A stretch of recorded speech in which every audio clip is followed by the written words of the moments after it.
மகாபாரதம் மகாபாரதம்.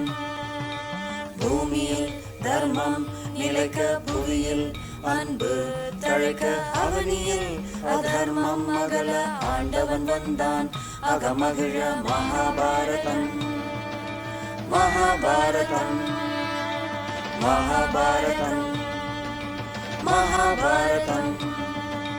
பாண்டவர் துன்பம் போக்க, பாஞ்சாலி மானம் காக்க, பாரே வியந்து பார்க்க, பரந்தாமன் வந்தான் வழி தீர்க்க. மகாபாரதம் மகாபாரதம் மகாபாரதம் மகாபாரதம் மகாபாரதம்.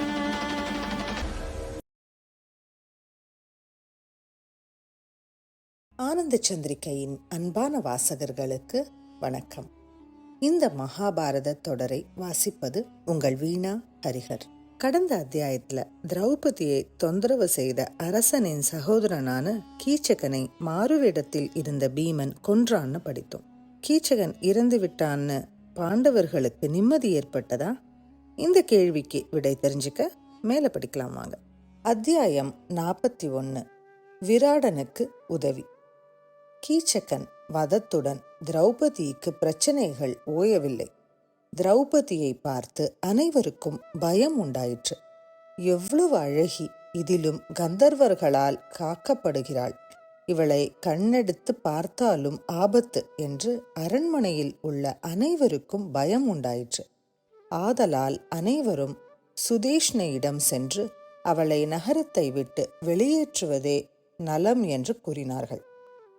சுதேஷ்ணை திரௌபதியிடம், அம்மா, நீ புண்ணியசாலி, தயவு செய்து எங்கள் ஊரை விட்டு போய்விடு, என்னிடம் இதுவரை வேலை செய்தது போதும் என்றாள். அப்போது அஞ்ஞாதவாசம் 30 நாளே மீதம் இருந்தது.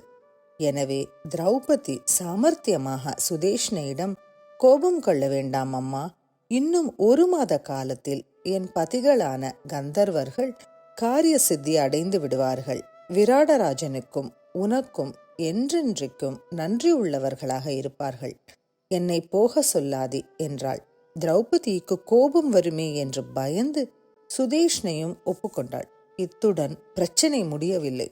சாரணர்கள் மூலமாக கீச்சகனை யாரோ கந்தர்வர்கள் ஒரு பெண் விஷயமாக கொன்றுவிட்டார்கள் என்ற செய்தி துரியோதனனுக்கு எட்டியது. கீச்சகன் பலசாலி, அவனை கொல்லும் சக்தி வாய்ந்தவர்கள் 3, அதில் பீமன் ஒருவன். ஒருவேளை கீச்சகனை கொன்றவன் பீமனாக இருக்கலாம், கொலைக்கு காரணம் திரௌபதியாகவும் இருக்கலாம் என்று யூகித்தான். உடனே துரியோதனன் சபையை கூட்டி, விராட நகரத்தில் பாண்டவர்கள் மறைந்திருப்பதாக எண்ணுகிறேன். விராடராஜன் என்னிடம் நட்பு பாராட்டுவதில்லை. அவனுடைய தேசத்தின் மேல் படையெடுத்து செல்வோம். பாண்டவர்கள் அங்கே இருந்தால் நிச்சயமாக போருக்கு வருவார்கள். அஞ்ஞாதவாசம் முடிவதற்குள் அவர்களை அடையாளம் கண்டுவிட்டால் அவர்கள் மீண்டும் 12 ஆண்டு காலம் வனவாசம் செய்ய வேண்டும் என்றான். இதனை கேட்டதும் திரிகர்த்த தேசாதிபதியாகிய சுச்சர்மன் எழுந்து, விராட நாட்டு மன்னன் எனக்கு எதிரியாவான். கீச்சகன் இருந்தபோது என்னை மிகவும் துன்புறுத்தி இருக்கிறான். அவன் இறந்துவிட்டபடியால் விராடனுடைய பலம் குறைந்திருக்கிறது. இச்சமயத்தில் விராட நாட்டின் மேல் படையெடுத்து செல்ல அனுமதி கொடுக்க வேண்டும் என்று கேட்டுக்கொண்டான். கர்ணனும் மற்றவர்களும் இந்த யோசனையை ஆதரித்தார்கள். அவர்களின் ஆலோசனைப்படி சுச்சர்மன் தன் படையுடன் சென்று விராட நாட்டின் தெற்கு பகுதியில் இருக்கும் பசு கூட்டங்களை கவர்ந்தான். அங்கிருந்த தோட்டங்களையும் வயல்களையும் பாழாக்கினான். இதனை கேள்விப்பட்ட விராடன் இப்போது தன் மைத்துனன் கீச்சகன் தன்னுடன் இல்லையே என்று கங்கனிடம் கூறி வருத்தப்பட்டான்.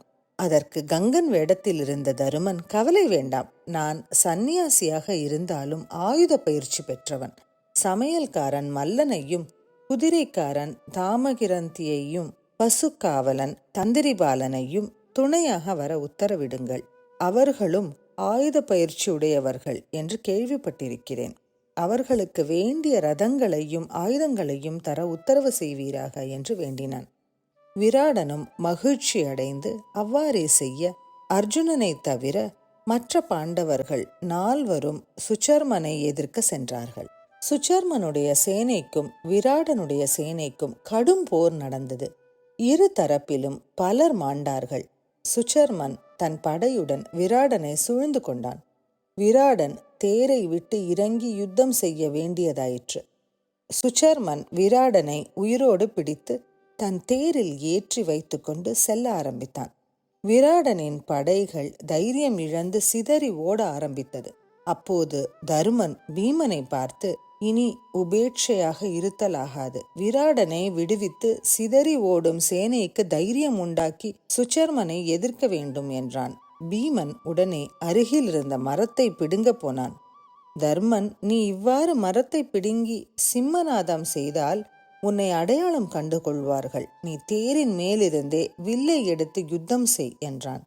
அதன்படி பீமன் தேரில் ஏறி போர் புரிந்து விராடனை விடுவித்தான். சுச்சர்மனையும் சிறைப்பிடித்தான்.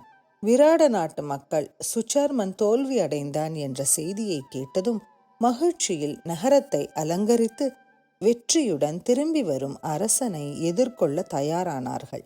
இவ்வாறு மக்கள் மகிழ்ச்சியாக இருக்கும் சமயத்தில் நகரத்திற்கு வடக்கே உள்ள இடைச்சேரியில் துரியோதனன் படைகள் புகுந்து அங்குள்ள பசுக்கூட்டங்களை ஓட்டிச் சென்றன.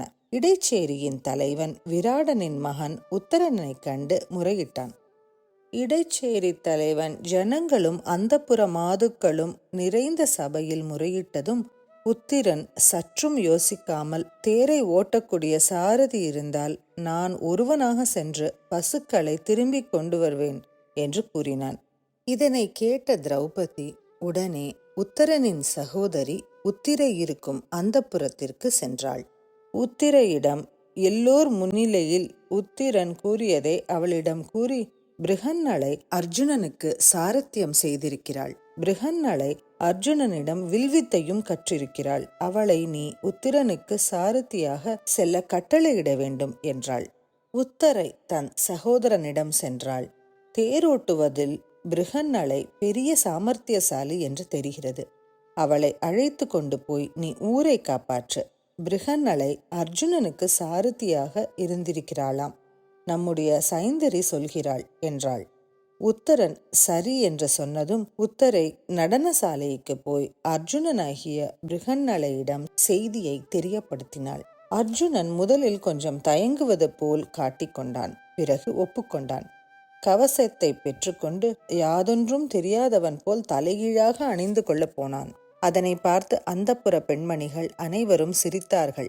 இவ்வாறு சிறிது நேரம் வேடிக்கை காட்டிய பின் பிருகன்னளை குதிரைகளை பிடித்து தேரில் பூட்டிய போது தேர்ச்சி பெற்ற சாரதி போலவே தோன்றினான். அர்ஜுனன், ராஜகுமாரன் வெற்றி பெறுவான், எதிரிகள் அணிந்திருக்கும் மேலாடையை பறித்து கொண்டு வந்து வெற்றி பரிசாக உங்களுக்கு தருவான் என்று சொன்னபோது அந்தப்புற பெண்கள் அனைவரும் பெரிய கோஷமிட்டார்கள். உத்தரனும் தேரில் ஏறி சிம்மக்கொடி பறக்க ரதம் சென்றது. இந்த அத்தியாயத்தோட நிறைவுக்கு வந்துட்டோம். அர்ஜுனன் தேரோட்டியாகவும் உத்திரன் வீரனாகவும் குறுப்படையினரை எதிர்த்து போராடச் சென்றார்கள்னு கேட்டோம். மேல என்ன சுவாரஸ்யங்கள் நடக்க இருக்கு தெரிஞ்சுக்க ஆவலா இருக்கீங்களா? காத்திருங்கள். அடுத்த அத்தியாயத்தோட உங்களை சந்திக்கும் வரை உங்களிடமிருந்து விடைபெறுவது உங்கள் வீணா ஹரிஹர்.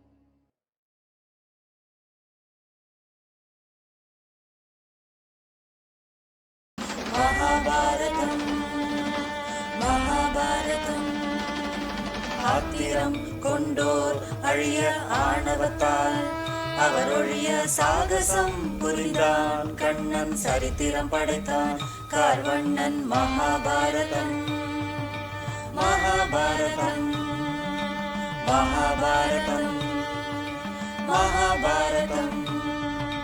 ராதை கண்டான் உலகுளிர கீதை சொன்னான். புலனுணர கோபியர் கூட்டம் புடைசூழ கோவிந்தன் வந்தான். அருள்பால கோவிந்தன் வந்தான். அருள்பால கோவிந்தன் வந்தான். அருள்பால